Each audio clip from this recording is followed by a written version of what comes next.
To Trillanes, you are barking at the wrong tree. Kung seryoso ka talaga, bakit di mo kasuhan yung mga totoong mga corrupt talaga? Bakit di mo kasuhan yung mga financials mo? Yung mga contractor, alam mo yun. Alam mo yun. Kita mo na. Nakailang buwan na tayo dito sa pagdidinig sa Senado. Ilang hearings na po. Lumalabas naman yung totoo, sino yung mga contractor. Yung talagang may-ari, sila mismo yung may kontrata, sila yung mismong kumikita, sila yung contractor, sila pa yung congressman.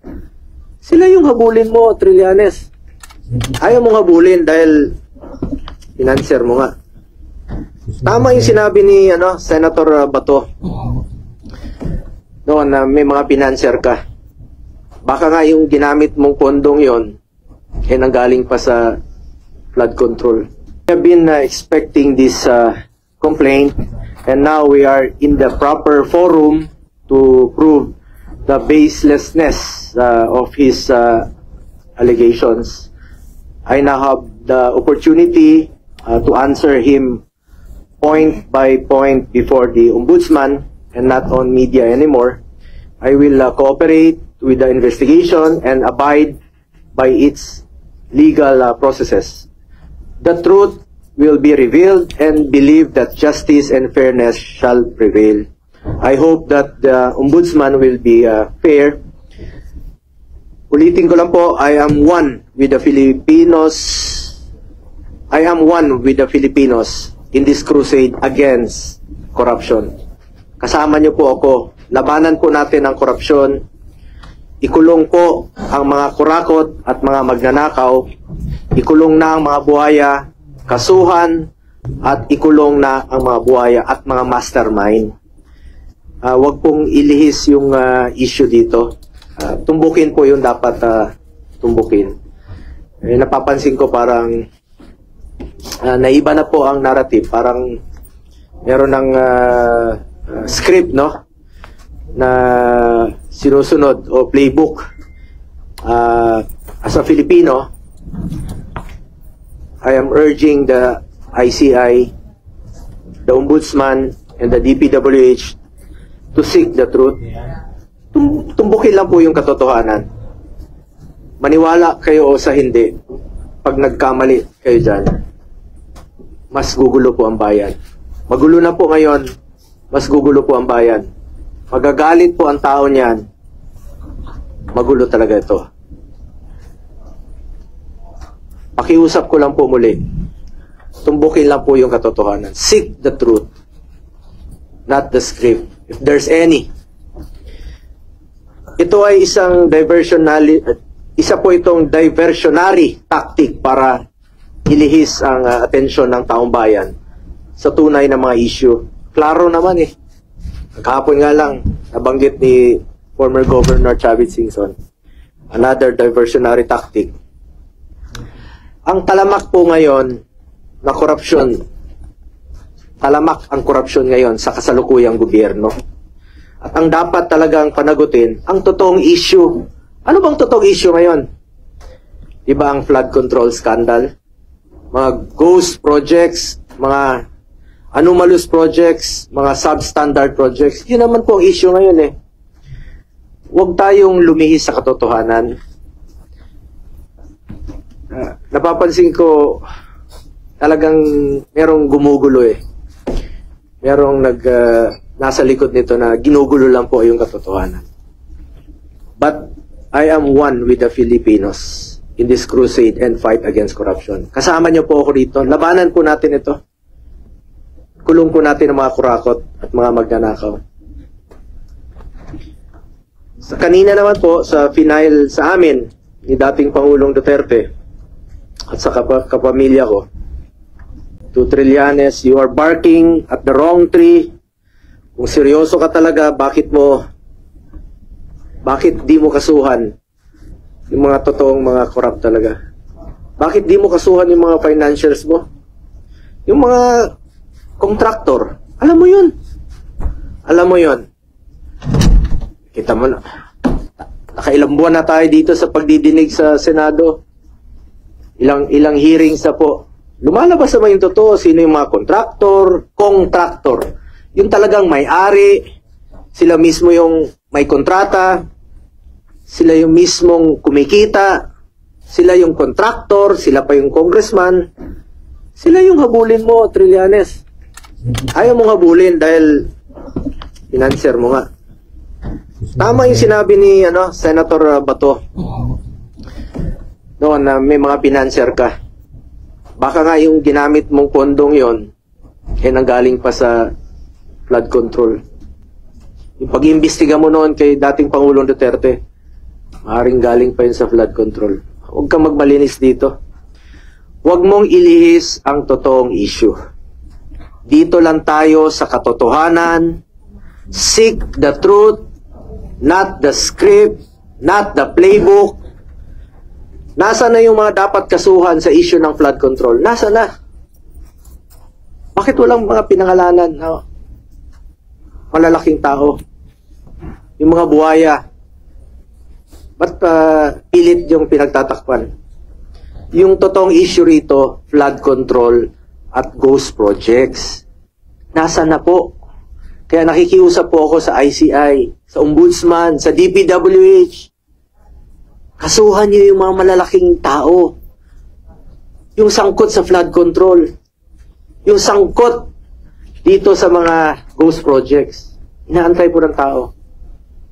Pag inilihis niyo po ang katotohanan, magulo po ito. Magulo po ito.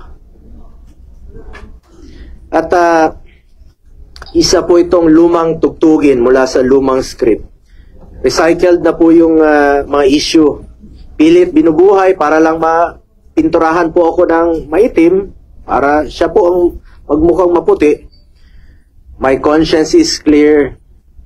Unlike him, panlabas o panloob, pati konsensya niya madumi. Ang layunin niya ay proteksyonan lang po ang kanyang mga financer at mga nasa likod ng black propaganda na ito. Ang dapat kasuhan ay ang mga financiers kasi sila po yung totoong mga nagnakaw. Hindi po ako magnanakaw. Hindi po ako contractor. Senador po ako na nagsiservisyo lang po sa ating mga kababayang Pilipino. May delikadesa po ako. Yung prinsipyo po ko po sa buhay, yan lang po ang pwede kong pangalagaan sa ngayon. Pangalan ko po at hindi ko sasayangin yan. Kesa sayangin natin dito sa walang kwentang paninira, tatrabaho na lang po ako. Serbisyo, pagmamalasakit at sipag po ang pwede ko ialay sa ating mga kababayang Pilipino. Tingnan niyo lang po kung hindi ba recycled ito. Rehash. 2018, September of 2018. Bago yung halalan, no? Bago pa ako nag-file. Unang tumakbo bilang senador. Nag-ingay na siya noon. Siniraan na niya ako. Siya pang senador noon, no? Ako hindi pa. Kandidato pa lang. Same issue. Noong 2021, akala naman niya natatakbo ako. Same issue. July of 2021. Last year, nung ako po'y patakbo muli for re-election, July 6 of 2024. Same issue. Same. Yung suot niya, ngayon, ay araw na ito. Ito, July of 2024, last year po ito. Yung suot niyang polo, pareho pa rin ng kulay, yung suot niya ngayon. Rehash pa rin, pati polo niya, rehash pa rin. Ginamit muli. Yun pa rin ang ginamit niyang paninira sa akin. Para siya ang pumuti. Polo na nga siya ng puti para pumuti kunwari. Pero yung kanyang hangarin ay napaka dumi. Alam nyo, nung ako po ay nag-obserba ng delikadesa sa buhay ko, baka pamilya niya po hindi. nabalitaan tayo noon, mismo yung tatay niya naging dealer po sa GHQ ng Armed Forces. At nabalitaan nga natin no, na kakasino rin. At may mga ghost rin na yun ang nabalitaan ko noon. So, sana naman tingnan mo ng mabuti kung sino yung walang delikadesa sa atin. Bakit na nililihis ni Trillanes sa mga 2017 projects? Umabot na siya ng 2007. Sino ba mag-aakalang maging presidente si Pangulong Duterte? 2007, gawin mong issue. Kung negosyante yung pamilya ko noon, mapigilan ko ba silang magnegosyo? Wala pa ako sa mundong ito. 70s pa lang may negosyo na po pamilya ko. Lahat tayo may kamag-anak na negosyante. 1993, may negosyo sila. Wala pa po ako kay Mayor Rodrigo Duterte noon, may negosyo na sila. Pero noong 1998, at isa po sa aking naging kondisyon, nung nagtrabaho po ako kay Mayor Duterte, sabi ko, pag pumasok po ng City Hall, yung kamag-anak ko, I will resign. Ayaw ko po magnegosyo sila sa City Hall dahil I observe delikadesa at ayaw ko po ng conflict of interest. Nung naging presidente siya, 2016, dala-dala ko po ito. Hindi po sila nakakapasok ng Malacanang. Hindi po ako pumapayag. Nakialam ba ako sa negosyo nila? Hindi. Nakinabang ba ako? Hindi. At binigyan ko ba sila ng pabor for government contracts? Hindi po. Because I observe delikadesa at hindi po sila nakakalapit sa akin, hindi ko naman po mapili ang kamag-anak ko. Lahat dinadamay na nga ngayon. Baka sa susunod, lolo ko na idamay nila. Hindi ko po mapili ang kamag-anak ko. Hindi to titigil si Trillanes. Sabi ko nga, taon-taon niyang gagawin yan. Hindi yan titigil hanggat palitan ko siguro ang aking kamag-anak o kunin ng Panginoon ang aking mga kamag-anak. Hindi na titigil yan. At paulit-ulit na magiging issue niyan. Pero importante rito, magkakaroon po ako ng pagkakataon na sagutin po ito. Dahil ako mismo, hindi po ako papayag na magninegosyo po ang aking pamilya sa gobyerno. At hindi po ako magbibigay ng pabor sa kanila. Hindi lang natin mapigilan kung sino sa ating mga kamag-anak ang magninegosyo. As long as wala akong ginawa na bigyan sila ng pabor at hindi po ako nakinabang at hindi ko po ginamit ang aking posisyon para mabigyan po ng pabor ang aking pamilya. Ginamit ko lang po ang aking posisyon sa pagsiservisyo, pagmamalasakit at pagtulong po sa ating mga kababayang Pilipino. Malinis po ang aking konsensya mula noon hanggang ngayon. May delikadesa po ako. Yan po ang pwede kong pangalagaan at ipagmalaki sa inyo ang aking pangalan po at isang probinsyano lamang po ako. Hindi ko po sasayangin yung tiwalang binigay nyo sa akin. Hindi po ako korap. At ako po'y taus-pusong nagsiservisyo lamang sa ating mga kababayang Pilipino. Kaya pakiusap ko lang po, ang issue po dito ay ang corruption sa gobyerno. Ang issue po dito ang flood control. Ang issue po dito anomalous projects. Ang issue po dito ghost projects. Nasa na po yun dapat panagutin? Inaantay po ng ating mga kababayan. Ayoko na pong aksayahin yung panahon.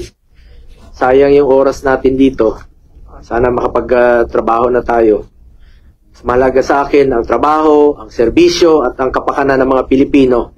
Alam naman po ng taong bayan kung sino po yung nagtatrabaho at alam po ng taong bayan kung sino po yung nagsasabi ng totoo.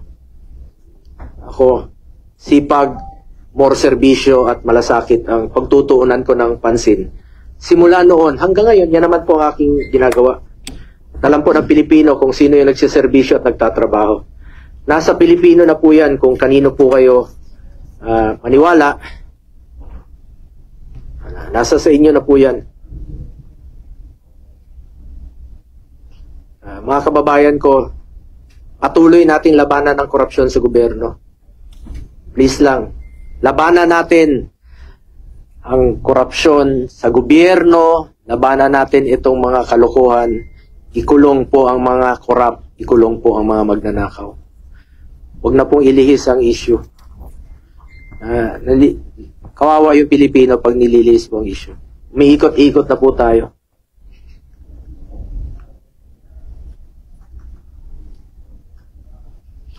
At nakita niyo naman siguro yung complaint ni Trillanes sa mga binigay naman niya sa mga reporters. Paulit-ulit na po, rehash talaga, paulit-ulit, paninira talaga. Talagang paninira at inililihis yung totoong issue. Yun talaga totoo dito ngayon, nililihis niya. Paulit-ulit lang. The same mo, sabi ko nga, 4 na taon na. 2018, 2021, 2024, 2025, pareho lang yung complaint niya. Na-file na po niya ito last year. Na-file na po niya ito last year. Tapos na po election.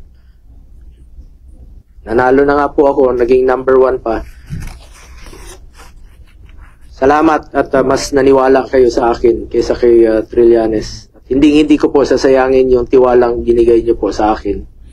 Dahil ako naman po ito pusong magsiservisyo sa ating mga kababayang Pilipino. Siya yung tamad at alam ng Pilipino sino yung korap. Siya yun.